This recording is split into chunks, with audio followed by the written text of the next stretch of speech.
no single technique for designing and building a green building, yeah, but most of the time green buildings talk about preservation of natural vegetation, such as what you see around here. It contains non-toxic and recycled content building materials. Non-toxic materials, I mean, we don't realize stuff like formaldehyde can be found in your MDF boards, your particle boards, your paint off gases, and it's often toxic to us. We just don't realize that. It also maintains good indoor air quality, one of it being carbon dioxide, uses lesser water and energy, conserves natural resources, it has natural lighting, opportunities here. You have perimeter where you have enough daylight coming through. You have an option to switch off your lights, use natural lighting, reduce energy, and also it gives you that much of a better feel. It had most of the time we talk about recycling facilities. It has proper public access. We talked about trees lining your walkways. It's fantastic. It features flexible interiors and also recycles construction information waste. Waste is becoming a major issue for Malaysia. I think the Ala Flora website has some statistics. What I read was that, if I'm not mistaken, we generate about 36 tons of waste a day in Malaysia. So 36 tons of waste a day, and that's the national statistics here. And that's I'm told that's enough to actually fill up 19 or about 13 feet down.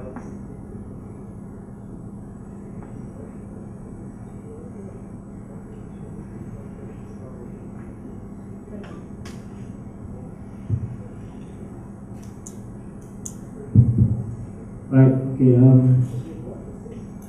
I hope I did not use up the mic for the next speaker. Okay, the financial benefits of green buildings, we are talking about, on the left hand side here, you see poor environmentally conscious property over there, and an environmental conscious property. Don't want to go too much into it, but due to the environmental added value, increase in improvement in productivity, net income increases, decrease improvement by improvement of durability, and decrease energy savings.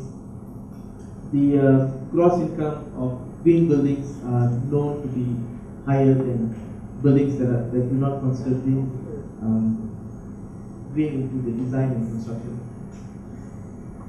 Also, capitalization rate, due to that's reduced environmental risks, and that's because of energy savings.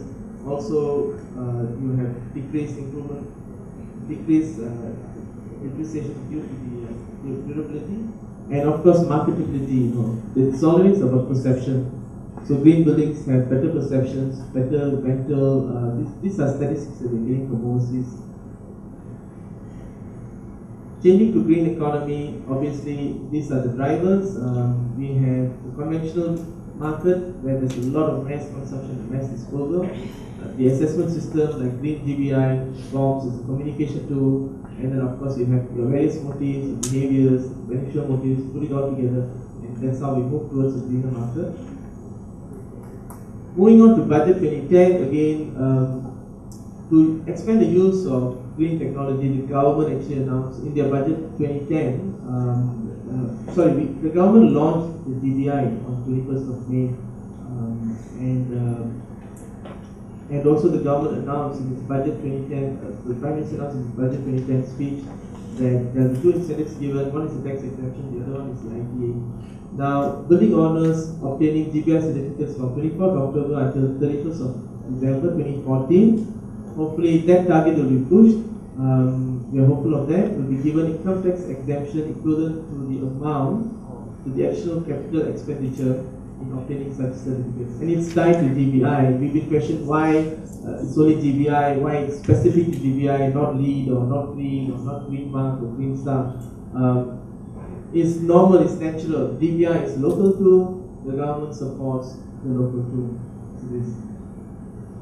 Second, buyers purchasing buildings with GBI certificates for developers will be given stamp duty exemption to the amount of the instruments of transfer of ownership. It's equivalent to the amount the additional cost that was incurred to achieve the GBI certificate. Also, the exemption runs from 24th October 2009 last year till 31st December 2014. We are quite hopeful that that deadline will be extended, and the indications are that that's going to happen. So does green pay off? In the American context, we are talking about LEED here. LEED is the American rating tool by the US Green Building Council.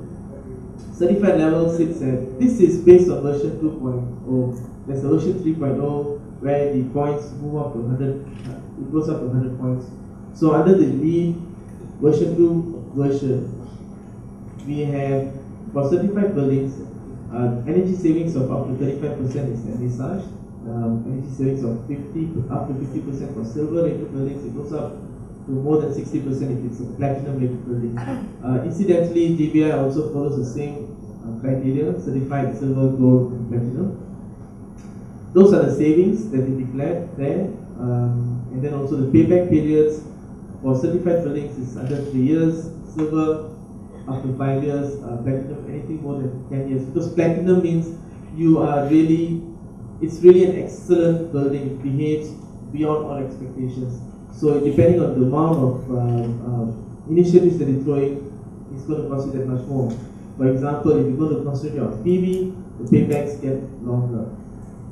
So incremental construction costs for large buildings, you're talking about between 1% to 8% in the US American context.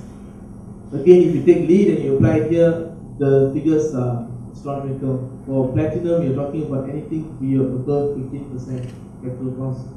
So under the Singapore context, we have the green mark, and those are the figures. You have cost premium, which ranges from 0.3% right up to 8% and above. Payback periods are there as indicated. Green buildings in Malaysia, GBI. This is a projection. We can't benchmark yet because we don't have that many green buildings in the market. So in about 2 years' time, we'll probably be able to get back to you with better figures. But this is what we anticipate.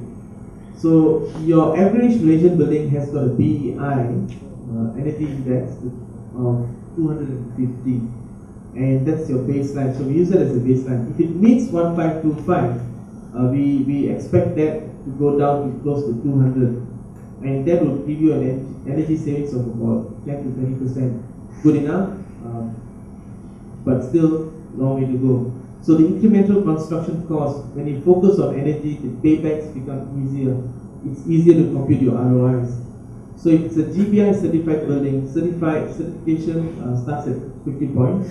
If it's GBI certified building, your BI could be anything between 150 to 180. Your energy savings of about 30 to 40%, and incremental costs, you're looking at 5 to 8%. So then you'll be wondering, hang on a minute, Singapore was 0.3% to 8%. Why are we so high? Simple, our baselines are very, very bad. We are very poor out there as far as energy baselines, benchmarks are concerned. So we are starting from a very low baseline as opposed to all these countries where their existing building codes are a lot more efficient. They require a lot more uptake from the market. So GBI silver, again, energy savings of 40 to 50%.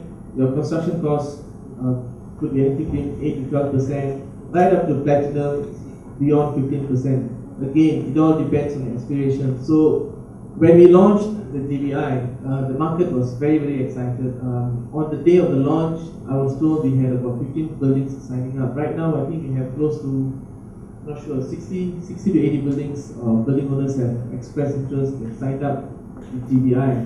Now, one of the mistakes a lot of them make is that everybody wants a platinum. That's the market. That's how it is, you know. And everyone wants to get a GBI platinum without realizing the amount of effort that goes into getting a platinum rated building. And also, when they start looking at the tool, when they start looking at the GBI tool, they say, why am I not given this point? Why am I not given that point? But guys, it's a rating system, you know. It's just like sitting for an exam. You study hard, you get more points. You don't study hard, you don't get that many points. So it's exactly that. So as far as efforts go, same thing. So you put in a lot of effort, you get a platinum or gold. Not much effort goes in certified. Again, it depends on the aspiration. The good thing about